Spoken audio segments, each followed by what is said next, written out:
अब आईएएस के एग्जाम में एक तरीका ये हो सकता है कि आप कहें कि भाई समानता होनी चाहिए, और समानता का मतलब ये है कि देश का कोई भी बच्चा जिसकी उम्र 21 साल हो चुकी है एग्जाम दे।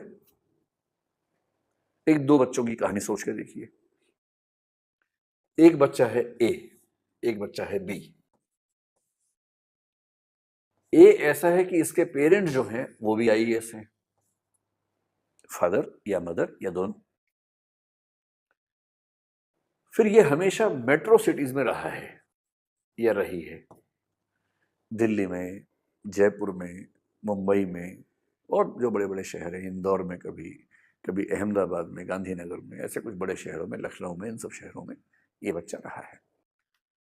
अंग्रेजी माध्यम से पढ़ा है, जो कि बहुत स्वाभाविक है कि अगर उसके पेरेंट्स का प्रोफाइल ये है और बड़े शहरों में बच्चा रहा है तो अंग्रेजी माध्यम से ही पढ़ा होगा।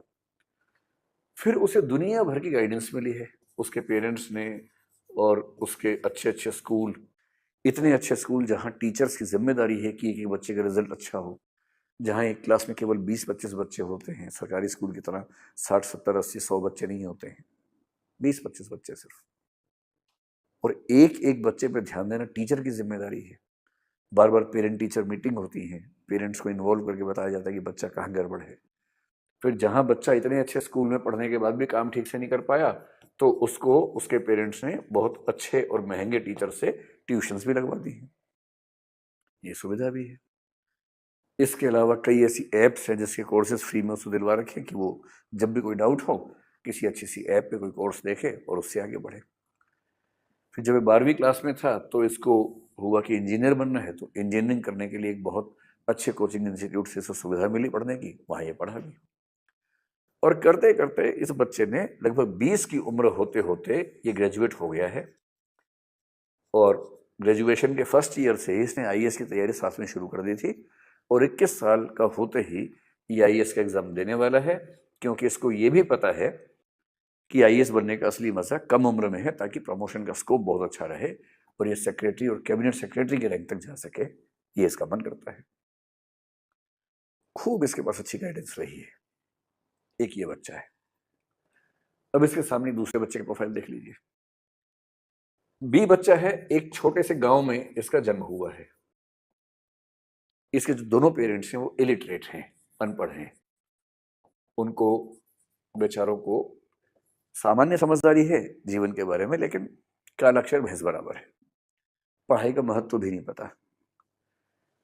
जब ये बच्चा 7-8 साल का हो गया तो सरकारी स्कूल में चला गया, क्योंकि गांव में आमतौर पर बच्चे थोड़ा लेट एज में पढ़ाई शुरू कर पाते हैं, कोई सपोर्ट सिस्टम था नहीं। यहाँ से जो रीजनल लैंग्वेज होगी, जैसे मैं कल्पना करूँ कि हिंदी बेल्ट का है तो इसकी क्लासेस हिंदी मीडियम में होती थी, क्योंकि टीचर्स को भी हिंदी ही आती है, अंग्रेजी नहीं आती है। और अंग्रेजी आएगी तो भी ऐसा माहौल तो नहीं है कि सारे बच्चे अंग्रेजी बोल रहे हैं, तो ये बच्चा भी सीख ही लेगा। टीचर बहुत पीटते भी हैं, पढ़ाने में बहुत रुचि नहीं है, सरकारी स्कूल में है तो कुछ कुछ छोड़ दें, आमतौर पर रुचि नहीं है। बच्चा स्कूल में कुछ ना समझ पाए तो उसके पास कोई अलग से गाइडेंस नहीं है।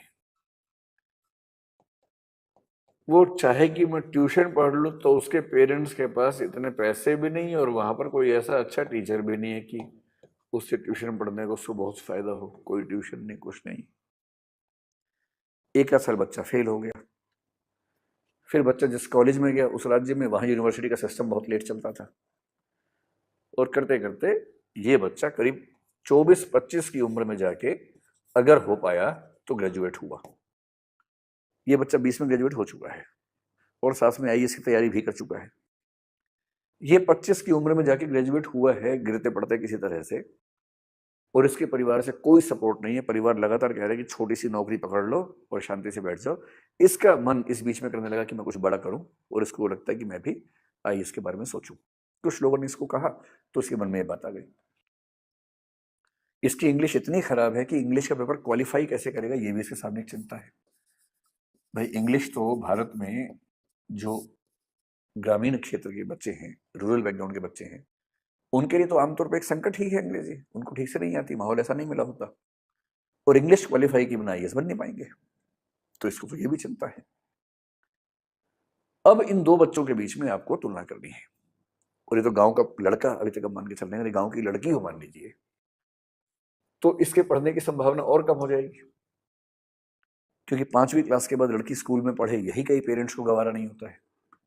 फिर अगर स्कूल, हाई स्कूल या कॉलेज गांव से दूर है तो वहां तक उसको भेजना, वो रहेगी कहाँ? लड़की हॉस्टल में रहे ये तो और असंभव बात है। इसके लिए उसको अपने घर में क्रांति करनी पड़ेगी पहले, तब जाके बाहर जा पाएगी। और ऊपर से मान लीजिए कि वो बच्ची एक ऐसे समाज से है जो समाज ट्राइबल या एससी कैटेगरी का समाज है, जहां अवेयरनेस का लेवल आमतौर पर और भी कम है। अगर ऐसा हुआ तो मान के चलिए ग्रेजुएट होने की उम्र 25 से शायद और बढ़ जाएगी।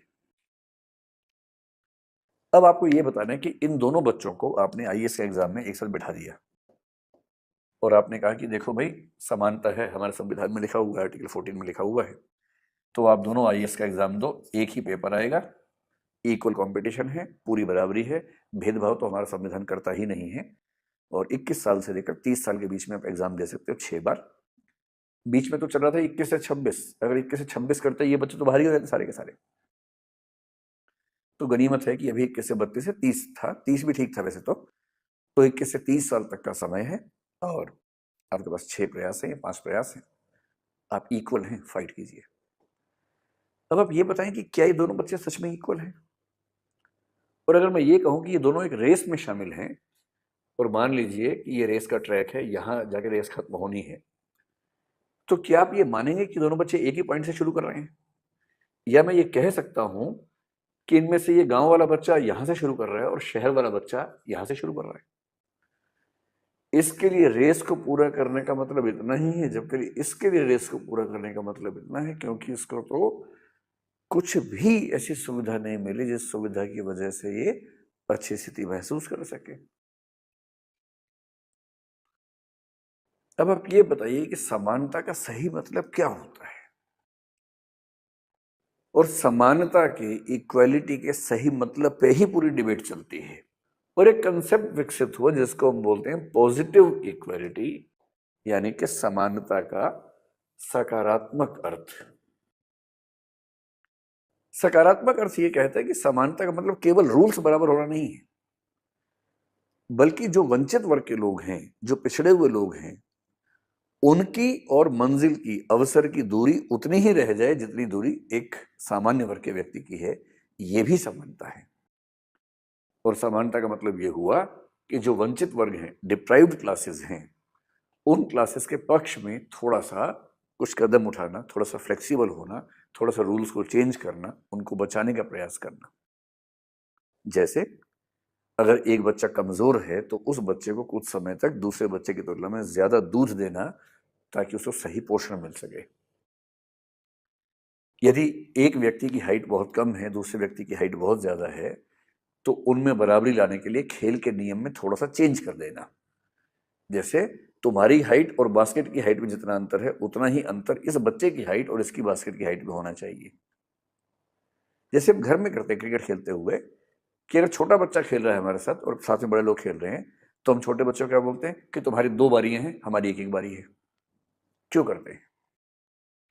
हम जानते हैं कि उस कंपटीशन में वो टिक नहीं पाएगा, वो जल्दी आउट हो जाएगा, हम लोग जल्दी आउट नहीं होंगे।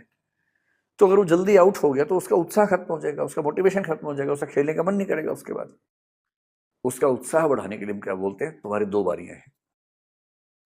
फिर हम ये भी कहते हैं कि हमारे लिए बाउंड्री लाइन वो है, उसके पार छक्का होगा, लेकिन तुम्हारे लिए बाउंड्री लाइन ये है, तुमने इसको पार कर दिया तो छक्का मार लेंगे। जब घर की दुनिया में छोटे छोटे लेवल पर हम ऐसे रूल्स फ्लेक्सिबल बनाते हैं, तो बड़े स्तर पे क्यों नहीं? क्योंकि परिवार के स्तर पर हम उन सब बातों को समझते हैं जो समाज का स्तर आते ही भूल जाते हैं। और हेगल ने यही कहा था कि जो फीलिंग परिवार को लेके आती है, अगर वो समाज को लेके आने लग जाए तो समस्या खत्म हो जाए। पर होता क्या है कि जब तक हम परिवार में हैं तो हम चाहते हैं कि हम त्याग करें, और जब हम समाज में उतरते हैं तो हम चाहते हैं कि ज्यादा से ज्यादा संसाधनों को लूट लें अपने पक्ष में, बाकी लोगों को ना मिले। और इसीलिए हीगल ने कहा कि जो परिवार है उसमें जो अल्ट्रुइज्म है, इंडिविजुअलिस्टिक या पार्टिकुलरिस्टिक अल्ट्रुइज्म है, कुछ विशेष व्यक्तियों के प्रति त्याग की भावना है। और सिविल सोसाइटी में, समाज में जो यूनिवर्सलिस्टिक इगोइज्म है, जो सबके प्रति हमारा अहंकार का भाव है, ईगो का भाव है, स्वार्थ का भाव है, ये दोनों इतने विरोधी हैं कि हम परिवार के सिद्धांतों से समाज को चला ही नहीं पाते। और उसी को ठीक करने के लिए हीगल कहता है कि राज्य का विकास हुआ, स्टेट डेवलप हुआ, जिसको उसने कहा कि उसमें यूनिवर्सलिस्टिक अल्ट्रुइज्म का काम करता है सिद्धांत, यानी सामान्योन्मुखी परार्थवाद कहते हैं, कि जिसमें सिस्टम तय करता है कि प्रत्येक व्यक्ति कम से कम इतना परोपकारी हो जाए जितना समाज को चलाने के लिए होना आवश्यक होता है। इसलिए जब हम कहते हैं कि समानता क्या है, समानता का ज्यादा अच्छा कंसेप्ट माना जाता है पॉजिटिव इक्वालिटी।